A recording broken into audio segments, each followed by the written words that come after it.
For all of us, what we should aim to do is to be as happy as we can be given our circumstances. And I think for most people, certainly for me, when I started thinking about it, there was a lot of low-hanging fruit, a lot of things I could do as just part of my ordinary day to boost my happiness. If you can be happier, why not be happier?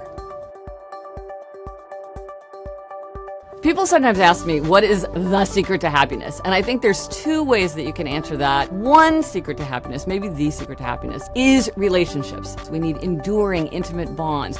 We need to be able to feel like we can confide an important secret. We need to feel like we belong. We need to feel like we can get support. And just as important for happiness, we need to feel like we can give support. Anything that we do with our time, our energy, our money that tends to deepen our relationships is something that's likely to make us happier. But another way to answer the question of what is the secret to happiness is self-knowledge. We can build a happy life only on the foundation of our own nature, our own interests, our own values, our own temperament. For instance, if you're a night person, if you keep beating yourself up because you're not getting up early to go for a run before work, there's nothing wrong with you. You don't need to change. It's just that you're a night person. And once you say, what's true about me? What's true about me is I'm a night person. I'm more productive and energetic and creative later in the day. I'm going to try to exercise later in the day, not first thing, because that's a time that's not full of energy for me.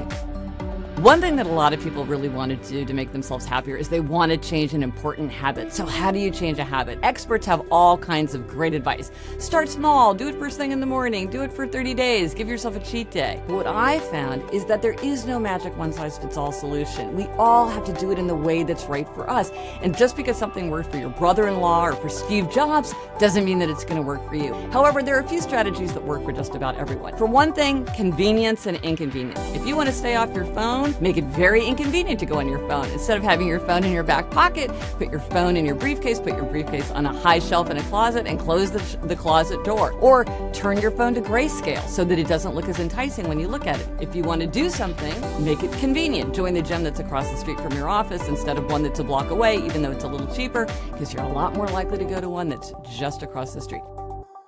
I've been researching happiness, human nature, and good habits for, 10, 15 years. And the fact is, a lot of the things that I find, they're not new. The greatest minds in history have been studying this for thousands of years. But I think that the challenge is how to make it fresh, how to make it real for an individual. Like, sure, I know that I should exercise to be happier, right? Like, all the research shows that. How do I make that real for me? How do I translate that into action in my own life? So a lot of times it's not the information, but that it's somehow acting on that information, internalizing that information, making it real. That, I think, is a very great challenge.